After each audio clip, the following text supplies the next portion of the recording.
అందరికీ నమస్కారం. Welcome to our channel మీ తెలుగింటి ఆడవచ్చు. ఈరోజు మన ఛానల్లో వీడియో ఏంటి అంటే అండి, పాలకూర అలాగే ఎగ్తో కలిపి ఒక కర్రీ అండి.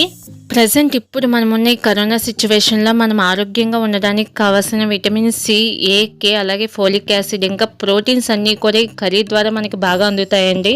చాలామంది పిల్లలు కావచ్చు, పెద్దవాళ్ళు కావచ్చు, ఆకుకూర అనగానే తినడానికి అంతగా ఇష్టపడరు. బట్ ఏంటంటే ఇలా ఒక్కసారి ట్రై చేసి పెడితే ఖచ్చితంగా వాళ్ళు ఇష్టంగా తింటారండి. దట్టు ఏంటంటే ఈ కర్రీ మనకి రైస్లోకి, రోటీ, చపాతీ, పుల్కా అన్నిటిలో కూడా మనకి చాలా టేస్టీగా ఉంటుంది.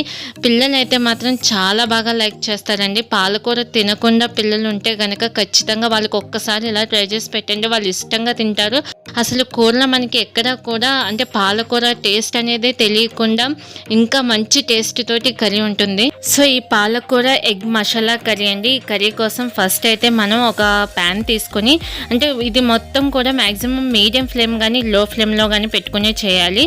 ఆయిల్ తీసుకోవాలండి. ఆయిల్ అయితే నేను 3 టీ స్పూన్స్ వరకు యాడ్ చేశాను. ఆయిల్ కొంచెం హీట్ అయిన తర్వాత జీలకర్ర అలాగే కరివేపాకును కూడా యాడ్ చేసి జస్ట్ ఒక హాఫ్ మినిట్ మనం ఫ్రై చేయాలి. చూస్తున్నారు కదండి, ఈ విధంగా మనకి జీలకర్ర అలాగే కరివేపాకు కొంచెం ఫ్రై అయిన తర్వాత 2 మీడియం సైజులో ఉన్న ఆనియన్స్ని తీసుకున్నాను. వాటిని చిన్న చిన్న పీసెస్లో కట్ చేసి అలాగే ఇంకా ఒక 3 పచ్చిమిర్చి వరకు తీసుకున్నానండి. సో ఇవన్నీ కూడా మనం యాడ్ చేసి లో ఫ్లేమ్లో పెట్టుకుని ఏంటంటే కొంచెం మనకి ఆనియన్స్ తొందరగా ఫ్రై అవ్వడానికని నేను కొద్దిగా సాల్ట్ అయితే యాడ్ చేశాను. సో ఇంతవరకు మనం యాడ్ చేసుకుని నెక్స్ట్ మనకి ఇది గోల్డెన్ బ్రౌన్ కలర్ వచ్చే వరకు ఫ్రై చేయాలి. సో చూస్తున్నారు కదండి, ఆనియన్స్ మంచి కలర్ వచ్చాయి, అంటే గోల్డెన్ బ్రౌన్ కలర్ వచ్చే వరకు ఫ్రై చేసుకున్నాము. ఇప్పుడు కొద్దిగా అండి ఒక హాఫ్ టీ స్పూన్ వరకు పసుపు అలాగే 1 టీ స్పూన్ వరకు అల్లం వెల్లుల్లి పేస్ట్ని కూడా యాడ్ చేసి జస్ట్ ఒక హాఫ్ మినిట్ ఫ్రై చేయాలండి. సో ఈ విధంగా మనకి అల్లం వెల్లుల్లి పేస్ట్లో కొంచెం పచ్చివాసన ఉంటుంది కదా, సో అలా కొంచెం ఫ్రై చేసుకున్న తర్వాత కారం యాడ్ చేయాలి. కారం అయితే నేను 1.5 టీ స్పూన్ యాడ్ చేశానండి. అలాగే సాల్ట్ అయితే ఫస్ట్ ఆనియన్స్లో యాడ్ చేశాను కాబట్టి ఇంకా వేయట్లేదు. సో ఇవి కూడా కొంచెం మనం ఆయిల్లో ఫ్రై చేసుకోవాలి. ఇవి కూడా కొంచెం ఆయిల్లో ఫ్రై అయిన తర్వాత పాలకూర నేను 3 కట్టలు తీసుకున్నానండి. అవి మీడియం సైజులో ఉన్నాయి. సో వాటిని ఏంటంటే పాలకూరని శుభ్రంగా కడిగి తర్వాత చిన్న చిన్న ముక్కలుగా కట్ చేసుకుని వాటిని ఇప్పుడు మనం ఈ కర్రీలోకి యాడ్ చేయాలండి. పాలకూర కూడా యాడ్ చేసిన తర్వాత మొత్తం అంటే కారం, ఉప్పు, అల్లం వెల్లుల్లి పేస్ట్, ఈ స్పైసెస్ అన్నీ కూడా పాలకూరకి బాగా పట్టే విధంగా మిక్స్ చేయాలండి. యాక్చువల్లీ ఆకుకూరలు ఏవైనా కానీ అంటే పాలకూర కావచ్చు, ఇంకొకటి ఆకుకూరలు ఏమైనా కానీ మనం ఫస్ట్ వాటిని శుభ్రంగా కడిగిన తర్వాతే కట్ చేసుకోవాలండి. లేకపోతే అంటే కట్ చేసిన తర్వాత కడగడం వల్ల అంటే ఆకుకూరలో ఉండే విటమిన్స్ అన్నీ కూడా వాటర్ ద్వారా బయటకు వెళ్ళిపోతాయి.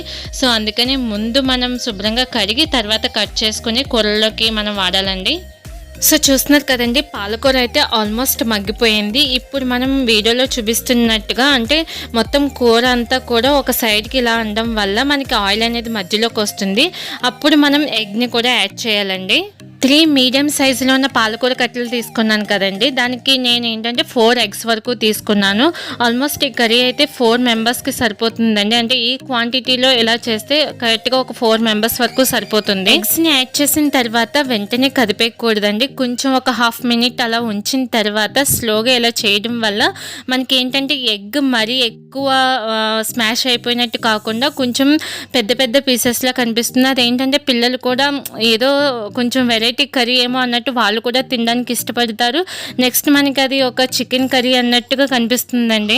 సో చూస్తున్నారు కదండి, ఎగ్ని ఈ విధంగా మనం కొంచెం పెద్ద సైజ్ వచ్చే వరకు ఫ్రై చేసుకున్న తర్వాత మొత్తం కర్రీ అంతా కూడా ఒకసారి మనం మిక్స్ చేయాలండి. అంటే ఆల్మోస్ట్ ఒక 5 మినిట్ వరకు మనం ఏంటంటే లో ఫ్లేమ్లో పెట్టుకుని ఒక 5 మినిట్స్ మనం ఫ్రై చేస్తూ ఉండాలి. ఈ టైంలో ఏంటంటే సాల్ట్ అనేది సరిపోయిందో లేదో ఒకసారి చెక్ చేసుకుని సాల్ట్ కూడా యాడ్ చేయొచ్చు. ఆల్రెడీ చెప్పాను కదండి, పాలకూరలో మనకి విటమిన్ ఏ, సి అలాగే ఇంకా ఫోలిక్ యాసిడ్, ఐరన్, కాల్షియం అన్నీ కూడా ఉంటాయండి. అలాగే మనకి ఏంటంటే ఎగ్ అనేటప్పటికి మనకి ప్రోటీన్ కూడా ఎక్కువగా ఉంటుంది కదా. పాలకూరలో చెప్పాల్సిన బెనిఫిట్స్ గురించి అయితే ఫస్ట్ ఒకటి చెప్పుకోవాలండి. అంటే మనకి ఆక్సిడేటివ్ సిస్టమ్ అనేది రెడ్యూస్ అవ్వకుండా ఉంటుంది. అంటే మనకి ఎలాంటి ఊపిరితిత్తులకి సంబంధించిన ఇన్ఫెక్షన్స్ రాకుండా పాలకూర అనేది కాపాడుతుందండి. సో కర్రీని మనం ఒక 5 మినిట్స్ ఈ విధంగా ఫ్రై చేసుకున్న తర్వాత ఫైనల్గా మనం మసాలా పౌడర్ కూడా ఒక 1 టీ స్పూన్ వరకు యాడ్ చేయాలండి. నెక్స్ట్ ఫైనల్గా కొత్తిమీర. సో ఇవి యాడ్ చేసి ఒక్కసారి మనం మిక్స్ చేసామంటే మనకి టేస్ట్ అలాగే ఆరోగ్యాన్ని ఇచ్చే పాలకూర ఎగ్ మసాలా కర్రీ అయితే రెడీ అయిపోయిందండి. సో ఎంతో హెల్త్ బెనిఫిట్స్ ఉన్న టేస్టీ అయిన కర్రీ అండి palak egg masala curry. So మీరు కూడా ట్రై చేసి ఎలా ఉందనేది నాకు కామెంట్ సెక్షన్లో కామెంట్ చేయండి. ఈ వీడియో కనుక మీకు నచ్చినట్లయితే ప్లీజ్ లైక్ చేసి సబ్స్క్రైబ్ చేయండి.